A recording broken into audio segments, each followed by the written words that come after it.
Okay, good. Yeah.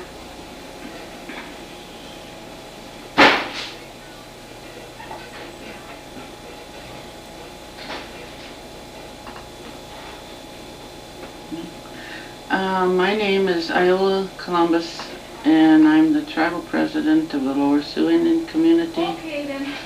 We were installed as in the office on June 24th of last year. I think I would like to comment a little bit about what is currently going on with our programs this is my office right here.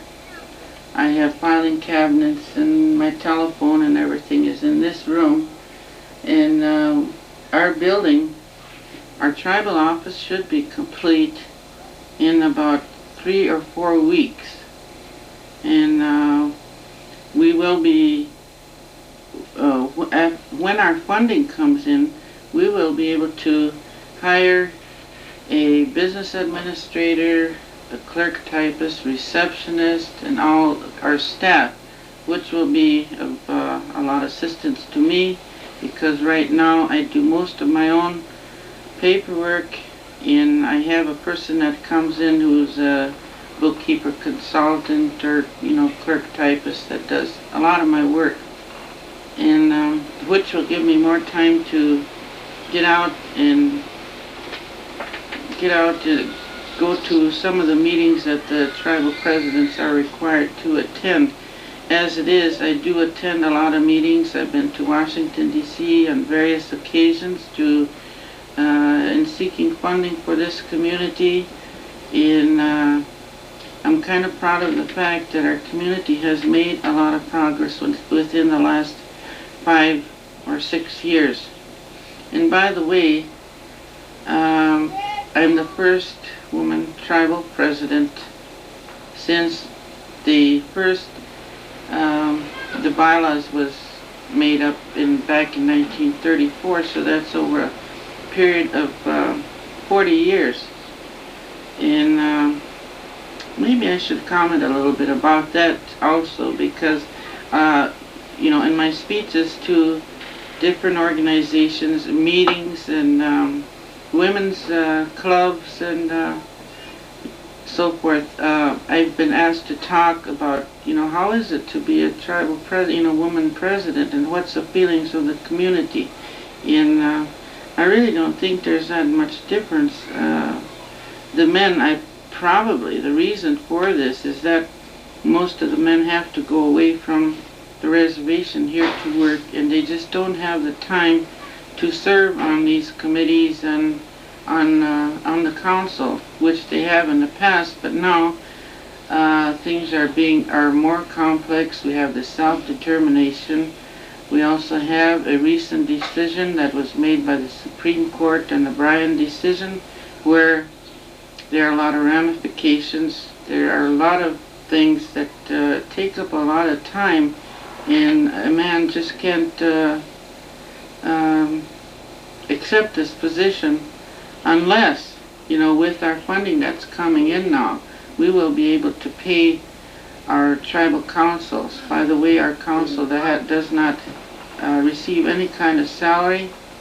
It is mostly on volunteer basis, and now with these different fundings coming in, we can pay our council members per diem, mileage to attend meetings, and things are looking much better than they did a few years ago.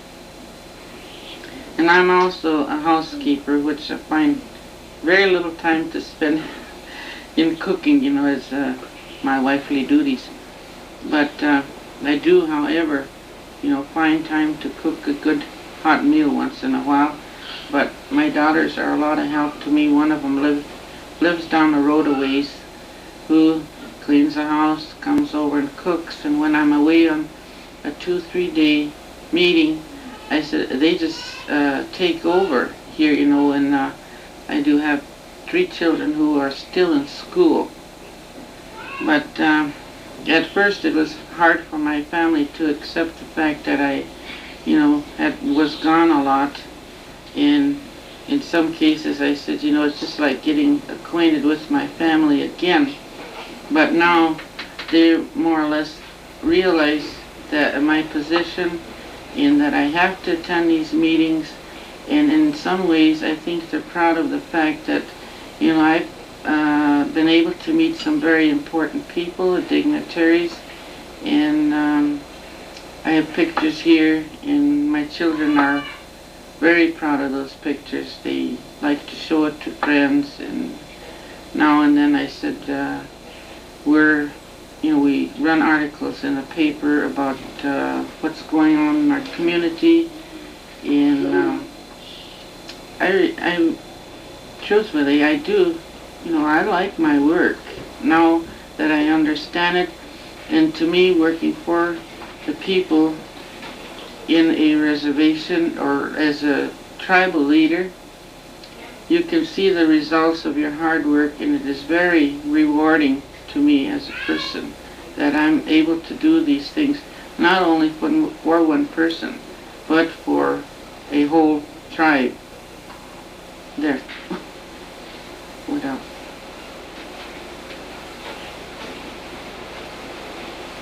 Okay.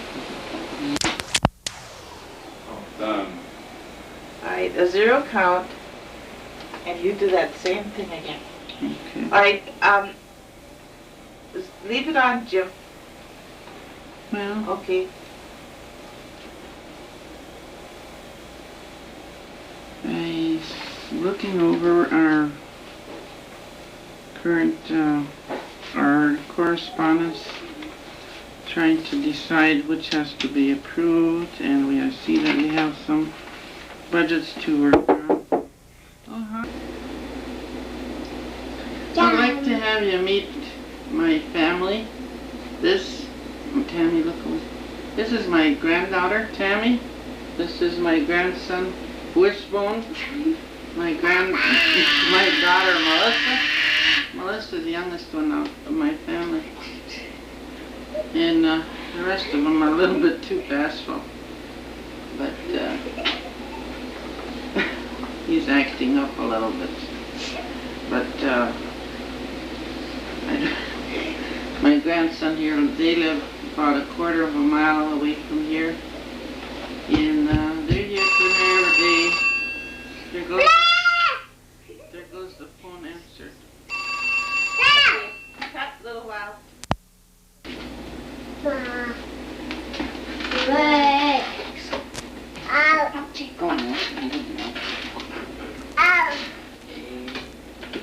Up, Jake. Sit down. Sit down, Jake. Sit, Jake. Sit. Come on, Jake. Yeah. Come on, Jake. Come on, Tammy. Oh. Up, Jake. Oh. Oh. There. What? Let's put up here, Bill. Okay. Yeah. Nice puppy. Oh. You guys look just like your sister. You guys stand by your sister, see what she looks like.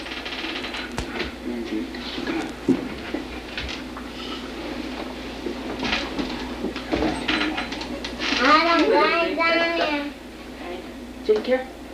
Now everybody has to say their name. What's your name? Shalom, kids. Okay. Wishbone. Melissa. What's your name, Gus? Yes. And who's this other character that I just missed there? Okay. And who's this over here? Tammy. Now see, I can't pick up her because the light shines. But it's quite good right there. Okay? Mom, is that Bomber? Okay.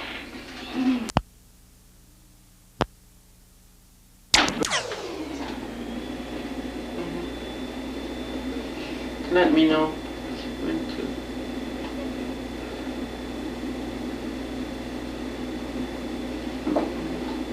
Sorry for the interruption, but I had a telephone call from our attorney from the Native Americans Rights Fund in Colorado, and Charles Loha, who is our attorney, is helping us with our revision of the Constitution and bylaws. And this coming Friday, which is tomorrow, we'll be having one of our final bylaw committee meetings, and we'll compile all of this information, and I will be taking this to Boulder, Colorado, where NARF has their office. And what we hope to do is discuss this, plus I have some concerns about the recent Supreme Court decision on this Bryan case, which involves a lot of things. You know, there's a lot of ramifications there, and we might even have to make some changes now as far as regulating certain things. Now we probably have to make write up some ordinances to regulate certain things, and that's one of our. There's some slides that we'll talk about this. Right now? Okay. Alright. It seems like I've been talking about only what I've been doing and about myself. However, there are four other council members, and they are myself, who I'm the president, and the vice president is Pearl Blue, whom I'm sure you have met, and Secretary Marie Larson, Evelyn Prescott, who is our treasurer, and Assistant Secretary, who is Leon Columbus. And I feel that we've made a lot of progress in this past year, and that wouldn't have been possible if I had to do these things, you know, myself. And so I think they should, somewhere along the line, that I should comment about that, and I really owe them a lot, you know, as far as their support. We've had problems with different things that have come up where there is misunderstandings and controversies, but the women folks have stood by me all the way through, and we've somehow come out on the top now, where our programs are running smoothly. And right now we have a tribal office that will be moved on site in about a week and a half, and that was possible through a HUD grant that we received. And in that tribal building we'll house our offices, and we'll also have a daycare program, and the basement we hope to use for recreational and social gatherings and this type of thing. And I can envision for the future, and that's another thing too, we got another HUD grant where we hired a consultant who, after several meetings, we told our consultant just what we want for the next 5 years. We had to plan for the next 5 years, and that will be put into book form, and this is our comprehensive plan. And in our comprehensive plan, we will be buying more land, and also we hope to have safety lighting, improve our roads, and have a recreational center, and possibly, who knows, even a museum. We are waiting to be designated as a recipient of EDA funds, and if that comes through, then maybe that'll be possible, a museum. And I would like to have an educational center for our young people where they can go and study. I'd like to have microscopes and a full library, encyclopedias, where the students can go and study in quiet, you know, or whatever. And also maybe a room where we can have sewing machines, where the young girls can go and make their own clothes. We hope to have an instructor to teach our young women how to sew, and a culture center where we can hold some of our classes, because we do have a program called Title 4B, And that's all about our Dakota heritage. We'll be teaching our language and arts and crafts, a little bit of maybe pottery, and anything that has to do with Dakota heritage. And I believe that's about all I have to say. Okay. Now your turn. They want. No, I don't. Introduce it. Yes, this is my husband Tom. Oh, I'm gonna. What am I gonna say? Huh? Let me present Oh, I can't see.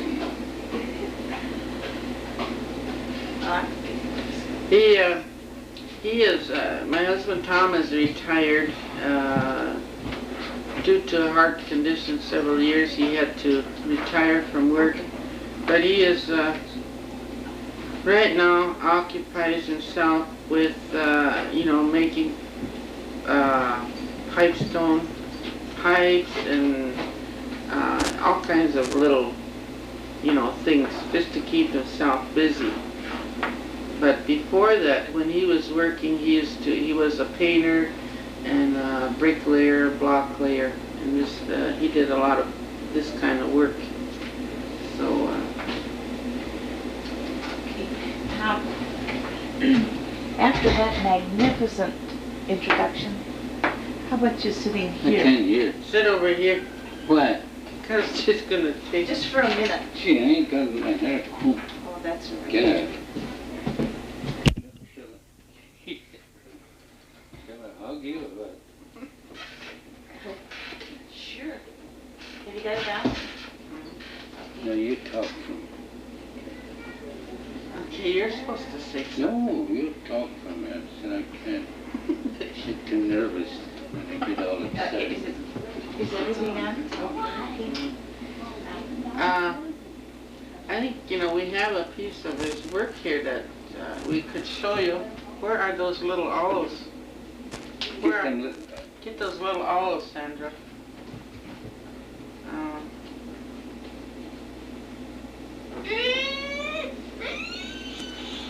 This is a type of work he does right here. We'll set it here where you can see it. That's a cross. It's made out of pipestone. And my daughter just went in the other room to get some more of his work, which maybe you could get a closer look at it. They're in an envelope on our bed. Give me that peace pipe over the Dip City. Tommy. What? What? What's the price of that? Bird. Bird. Bird. Now here is, he's just, kind of cut this out. Now he has to do a little work to finish it up. But he has the stem is made already, and this has to be kind of smoothed out, and there's still a little work left to do yet. And, he had a special order the other day, and he made these things in a hurry. It's one of his relatives wanted these as a gift. They're little owls made out of pipestone.